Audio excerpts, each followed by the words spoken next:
Welcome into Austin Now, live from the Fox 7 Austin newsroom. Thanks for joining us on the Fox local app on this Veterans Day. Of course, want to start out by talking about that. I want to thank all the veterans out there who have served. We want to thank everyone out there who continues to serve. Of course, we wouldn't be able to do what we are doing right now if it weren't for you guys out there. Certainly an awesome morning for the Fox 7 crew, waking up pretty early, getting out there on the Congress Bridge, and as many of you saw, our very own Mike Warren sort of leading the charge there with our, I guess you could call it a float or a trailer. So really awesome to see everybody down there on Congress as we went towards the Capitol building. And I think the best part of the day had to have been the dozens of kids we saw out there. Really, the amazing part, a lot of them chanting USA. So it started as an early morning. We got some coffee in our system.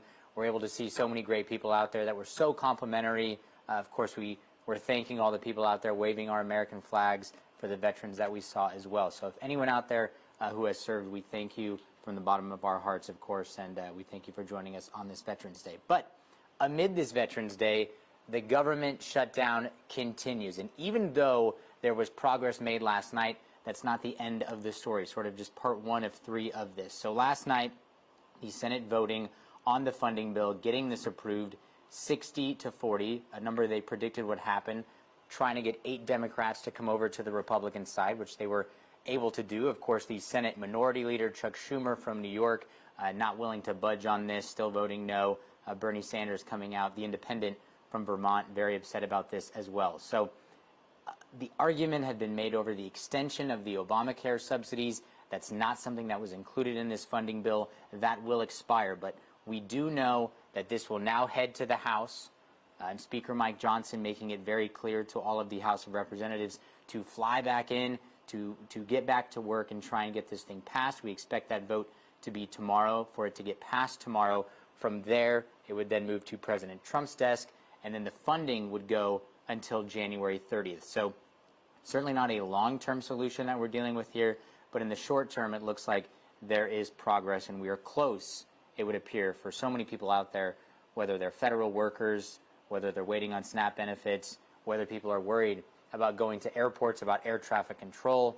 It looks as though we are close to the finish line. But speaking about air traffic controllers, I think that's been on the top of so many minds, especially people here in Austin coming in, flying out. As we know, 40 airports were reducing their flights by 4%. That went up to 6%. As we know, the Transportation Secretary has been all over the television the last week talking about this. So I just want to go over some of the things that he was saying. Yesterday, of course, we saw Trump come out with that very long sort of letter, if you will, to air traffic controllers, really upset, at the ones that didn't show up. So he was actually doing an exclusive interview with Fox News' Laura Ingraham, and it looked like this conversation lasted until today, sort of breaking this up in two parts. So I want to read you the question she asked President Trump regarding the air traffic controllers, and then we'll talk about what Transportation Secretary Sean Duffy had to say as well. So Laura Ingraham starts out by saying, "You blasted the air traffic controllers who had not shown up for work and offered potentially a bonus of $10,000 for those who have worked despite the shutdown. Are you worried that given the fact that we have a deficit of air traffic controllers still, I know we're trying to change that, might that be a difficult position?" President Trump responds to Laura Ingraham, "No, we don't have much of a deficit, and we have a lot of people that want the job. What I was not happy with was when I saw all these people. We have to look, life is not easy for everybody. Our country's never done better. We should not have had people leaving their jobs. And what I did basically is that the ones that stayed, of which there were a lot of them, I'm sending them a $10,000 bonus." So she then immediately responds and said, "Where's that money coming from?" He goes on to say, I don't know. I get it from someplace. I always get the money from someplace regardless. It doesn't matter. I do a lot of bonuses for people. I'm not saying, he's saying, I do a lot of bonuses for people because it's really something, it's the American way when you think about it. So here's somebody that goes up and shows up every single day. So a lot of people had criticized his comments on this, questioning their patriotism. This is something that Transportation Secretary Sean Duffy reiterated today when speaking to the media. He was going in and saying he was concerned about their dedication, he was concerned about their work ethic, and he was concerned about their patriotism regarding this. So very interesting, of course, to hear this on Veterans Day from Transportation Secretary Sean Duffy, when you've got people out there wondering, hey, is it safe to fly? Am I going to go to work? Am I going to get paid? So for 41 days, 42 days, of course, these air traffic controllers not getting paid. We do know that that'll get retroactively paid, and the $10,000 bonuses that President Trump is speaking about, we'll have to wait to see exactly how that will be divvied up, who will get that, how will they determine, who was there and who wasn't. Something else I wanted to point out as well with the airport, our very own Rudy Koski, our chief political reporter, was at the airport today. And so who does he run into? Senator John Cornyn from Texas, of course. So Senator John Cornyn, we could see him last night on the Senate floor voting on this, of course, in favor of the funding bill that ultimately passed through the Senate before it hits the House. So Senator John Cornyn at the airport. So Rudy, kind of unprompted just said, hey, do you think you'll have time to talk? Of course, the senator made time to speak with Rudy, but what he said, and he reiterated this yesterday as well, was he felt this was a meaningless, wasteful amount of time, concern for so many federal workers, obviously dragging this thing out. They didn't get what they wanted, the Democrats, when I say that, in terms of the Obamacare subsidies. Those will expire. So he just felt like the entire process was a waste. He said he voted 15 times in favor of opening the government. Obviously, the vote wasn't whether or not the government should be open, the vote being the funding bill, but ultimately that opens the government, just to make that clear. The vote wasn't if it should be open or not. So Senator John Cornyn taking the time to speak with us today, and of course, he also made a message today about Veterans Day, so sending his thoughts to so many people across Texas. Something else involved with the economy in regard to this interview with Laura Ingraham. I mean, she was really pressing him on the Ingraham angle here. So she went in, to the Oval Office to speak with him, and then he, of course, gave her a tour of the Presidential Walk of Fame. As this second part of the interview starts here, she's walking down the Presidential Hall of Fame. Trump looks at this Walk of Fame, and he points and says, that's Barack Hussein Obama. And then she says, are you going to put up a real picture of President Joe Biden? And he said, no, he's the worst president ever. I'm just going to leave the auto pen up there. So there's no actual picture of President Biden. It's just the auto pen, which is a joke at him. Anyway, in this, she asked him about something the administration had mentioned over the last couple of days regarding a 50-year mortgage. I'm sure many people out there having a 30-year mortgage, something that's been around since the FDR era. So in dealing with this 50-year mortgage, she asked him, is this something that, you think is a big deal? And he said it's not a big deal. He said, what's the difference? You're just going to pay more over a longer period of time. Well, obviously a lot of pushback on this, because we ran the numbers here, so I'm just going to show you. Got a couple minutes here. Let's say you got a 30-year mortgage on a $500,000 house, okay? Let's just play a game.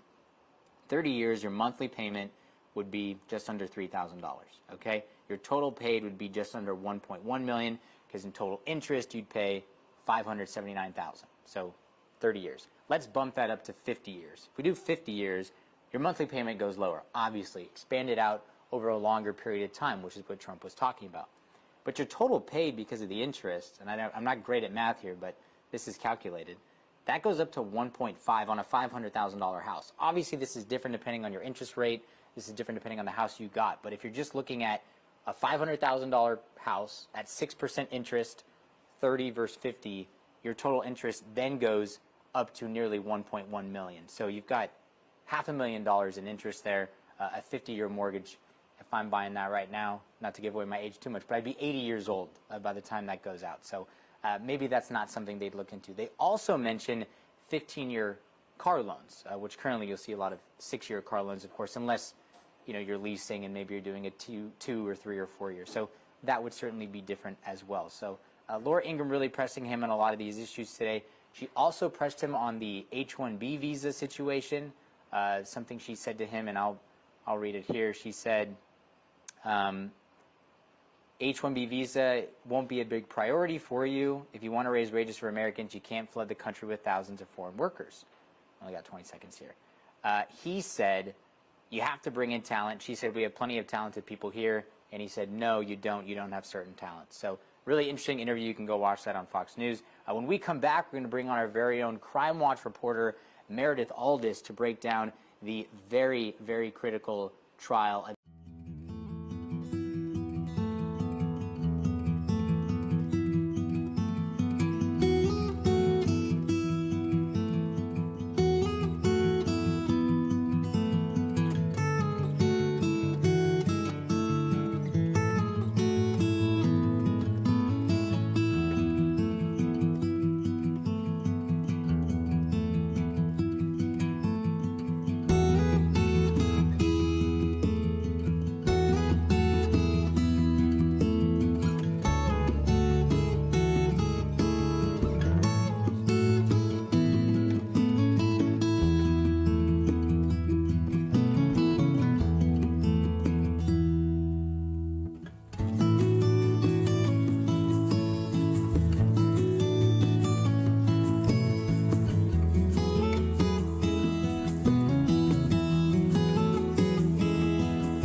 Welcome back into Austin Now, live from the Fox 7 Austin newsroom, bringing in our very own Crime Watch reporter, Meredith Aldis, to help us break down, of course, a case we've been looking at for quite some time regarding Daniel Sanchez, the former APD officer who shot and killed a former tech entrepreneur, Raj Moonsinghi. So wanted to bring you in. This is something that happened 3 years ago now, and here we are talking about the trial taking place. But I want to turn back the clock and have you sort of take us through how we got to where we are now. So let's start from the beginning. Okay, November 15th, 2022, we get information that there's been an officer-involved shooting. We obviously have a crew that goes out there and starts getting video, but at that point we didn't have much information. We just knew that there was an officer-involved shooting.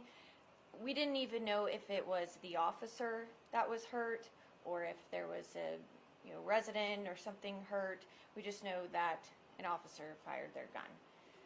Fast forward about 7 days, about a week or so, we get another update, and this is from the then Chief of Police, Joseph Chacon, and he kind of gives us a layout of what happened. But of course, we don't have video at this point, Right. or anything to kind of put it all together. But he described that someone, a homeowner, had a gun, a rifle, and was pointing it down the street and into his neighborhood, and an officer arrived, heard gunshots, and shot the man who was by his home. Did you know how many shots at this point? We did not know any of that information. So I did one of the first stories on this once his name, the man who was shot, once his name was released. I was Right. able to find some family and some friends. And Raj we were Moonsinghi. Yes, Raj Moonsinghi. So he was 30 years old, and found a family friend who wanted to talk with us and give us an idea of kind of who he was. And she just said that she was completely shocked that this happened. He was just a gentle person, a caring person. He was building a school for kids in in Africa, and he started a business to support small businesses, and family and friends just shocked that something like this could happen to him. So APD has a policy where after 10 days they release the body camera footage, and so now with the new chief, they get the information out in like 3 days. Wow. But back then we did, in fact, wait the 10 days. So 10 days. So you wait the full 10 days, then you get body cam footage. We get the body camera footage. And that's when we saw pretty much what happened, and it was a lot going on. So we see the officer, Daniel Sanchez. He is in his patrol car, and he is pulling up to the scene. What we didn't know is that dispatch gave him the wrong address. So because the 911 caller who called saying that there was this man with a rifle pointing it down the street had the wrong address. He said 2nd Street, it was actually 3rd Street. So anyways, we see Daniel Sanchez kind of go past the house, and when he's driving past, you can hear 2 gunshots going off, and that is from Raj Moonsinghi. He is shooting into his home. Interesting. Now, he's outside shooting into his home. He is outside on his porch shooting into his home. Now, going through trial and stuff,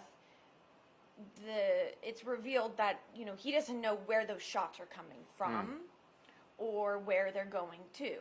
And so anyways, we see him, he ends up getting out very quickly, goes behind a light pole, and there's a fence nearby. We'll take the whiteboard out in a second. We'll explain this visually later in the show, but Meredith's just sort of laying the groundwork here. And he gets out, and it's less than 1/10 of a second from when he says drop the gun. He shoots Raj Moonsinghi 5 times. Wow. So Raj Moonsinghi drops to the ground, and they start doing it. 2 more officers show up.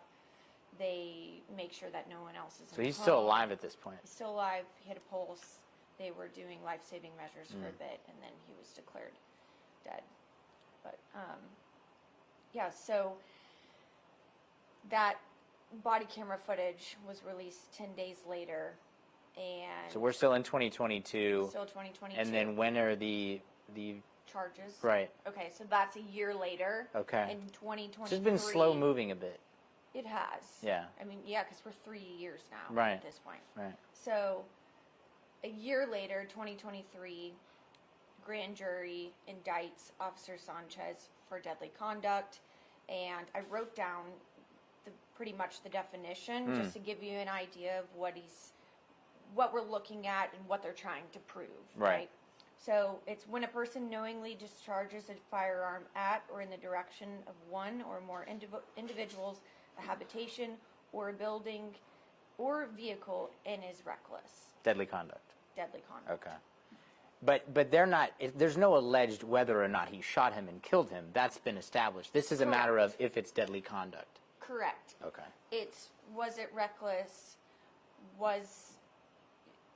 Yeah, so we have the two different sides saying, Right. Was this lawful or was this unlawful shooting?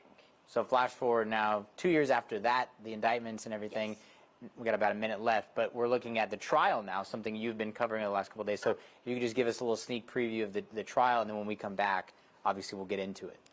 I guess the first thing, though, I'll note is that this courtroom is packed. Wow. Every single day. It's family and friends of Raj Munsingha.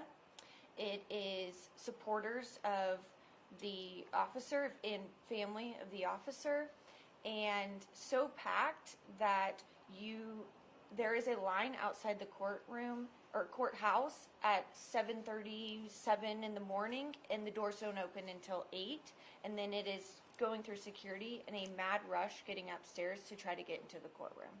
So it is packed. There are people who have been turned away every day. Wow. Told to sit in the hallway because there's not enough room.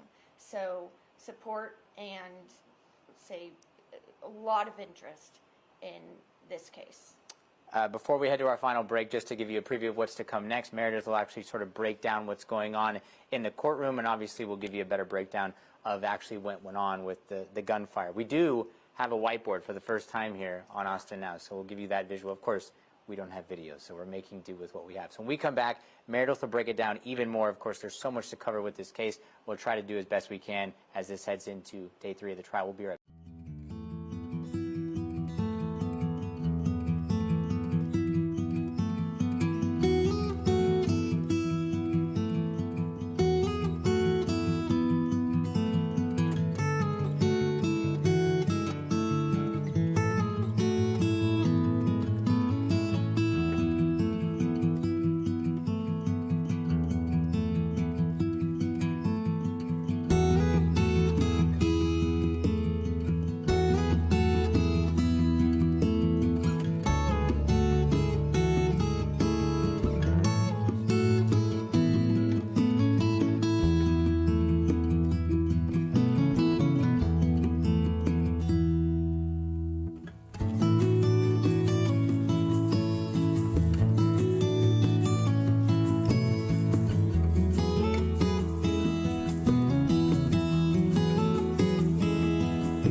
welcome back into Austin. Now, final segment of the show. Obviously, we're here with our Crime Watch reporter, Meredith Aldous, who is breaking down the trial of Daniel Sanchez regarding the shooting and killing of Raj Moonsinghi. So we've got some cutting-edge technology here because we don't have any video. So Meredith has taken out the whiteboard, and she's going to try and break down 3 days of this trial, but really wants to give you the visual in terms of the shooting and the angles. So I will let you take it away. Yeah, exactly. Yeah.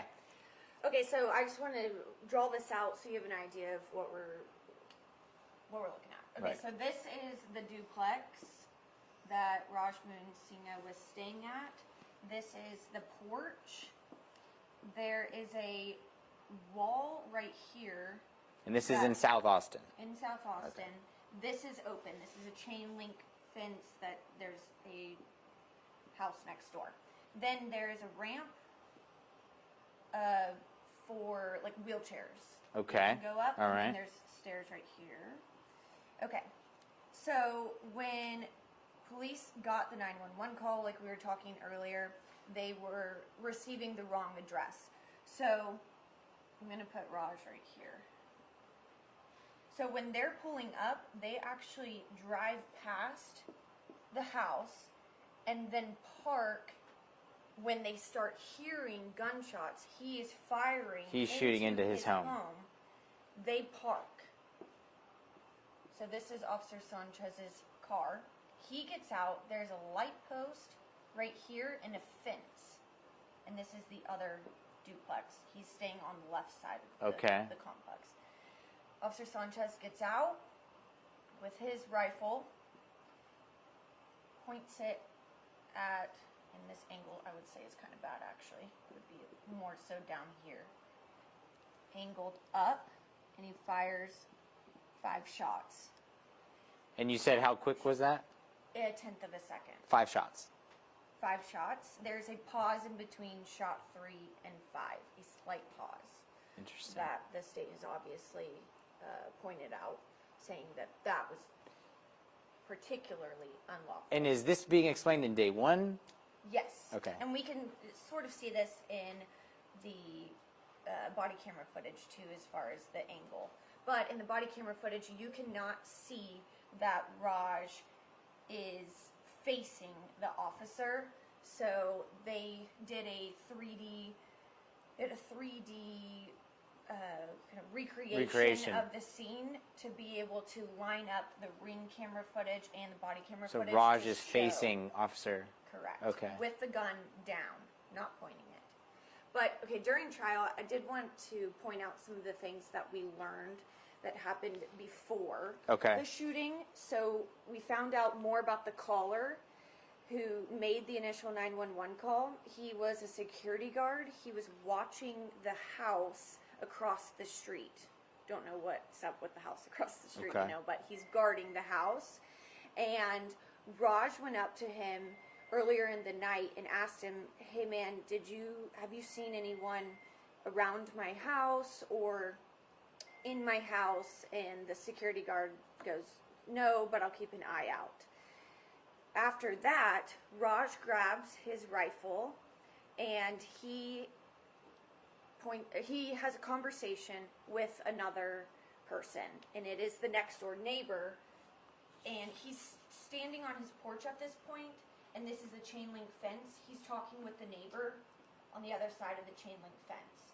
So he's talking with his neighbor. Yes, and saying basically, "I think there's an intruder in my house." So he thinks somebody's inside his house, which may be why he's shooting into the house. Exactly. Okay. Then he walks out onto his driveway, maybe even all the way into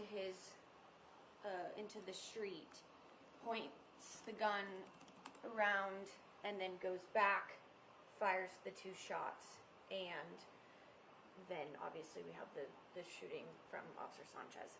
Another thing we learned in court, the toxicology report was sealed until we got into trial. And it was revealed that Raj Moonsinghi had alcohol, it was a .33, I believe, in his system. 4 times the legal limit? Exactly. Okay. And he also had cocaine in his system at that time. So this is getting revealed in court? In court. Okay. We had not heard that yet. Yeah, so we heard from those two people. We heard from the use of force expert, the state's use of force expert. We also heard from the defense's. The state's use of force expert basically says that when Officer Sanchez got to the scene,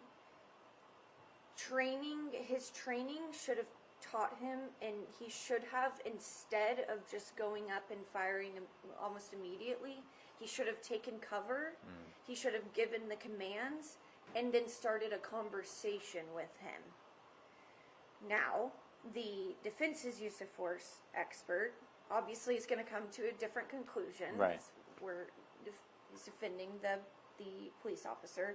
But he says, with the limited information that he had from the caller and what was going on, and that he was hearing the shots fired while he's approaching, the house, that the use of force was necessary and followed APD policy. And so now as we head, I know they just wrapped up with day 3. We got about a minute left here, but just where do we stand right now, and what do things look like moving forward? Okay, so the state has rested their case, okay, meaning all of their expert witnesses have already testified, and they're done. Their case is closed, shut, everything that they have. Granted, they'll do cross-examination of the defense's expert witnesses, but they're essentially done with presenting who they have. Now it is up to the defense. They will. I've seen some of this people who have been subpoenaed who could take the stand, and that includes now Assistant Chief Robin Henderson. I believe there's also some family members on the list. So they will start presenting their people to testify, and we'll go from there. The judge expects the jury to start deliberations by the end of this week. Okay. So we could have a verdict by the end of this week. Well, Meredith, thank you so much for joining us. We'll have, of course, her on this for the time being. We'll update you as we learn more information. Thanks so much for joining us on Austin Now. Happy Veterans Day once again to everyone.